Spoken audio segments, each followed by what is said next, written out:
హైదరాబాద్ నగరం నడిబొట్టున పరిశ్రమలు బాగా డెవలప్ కావాలని చెప్పి 9,292 ఎకరాల భూమిని రకరకాల ప్రభుత్వాలు సేకరిస్తే ఆ భూములను హిల్ట్ పేరు మీద హైదరాబాద్ ఇండస్ట్రియల్ ల్యాండ్ ట్రాన్స్ఫర్మేషన్ అని చెప్పి హిల్ట్ పేరు మీద దాన్ని రియల్ ఎస్టేట్ కంపెనీలకు కట్టబెట్టే కుట్ర జరుగుతూ ఉన్నది.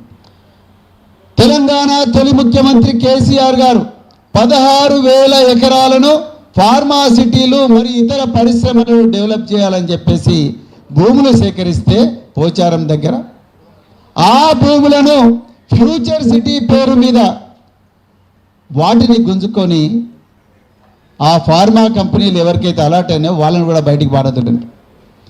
ఏ విధంగా అయితే రియల్ ఎస్టేట్ ఏజెంట్లు భూములు తీసుకొని వాటికి రోడ్లు ఇస్తారో ఆ విధంగా 16 ఎకరాల భూమికి 4,000 కోట్ల రూపాయలతోని ఇప్పుడు రోడ్లు వేస్తున్నట్టు అవి సీఎం రమేష్ అనే ఆంధ్ర ప్రాంతం కాంట్రాక్ట్కి ఇచ్చింది.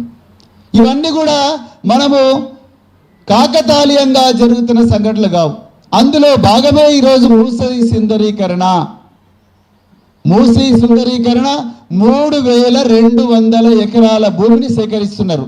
ఈ భూములు మామూలు భూములు కాదు. ఇందులో వేల కుటుంబాలు, లక్షల కుటుంబాలు ఇక్కడ నివాసం ఉంటున్నాయి గత 100 సంవత్సరాల నుండి.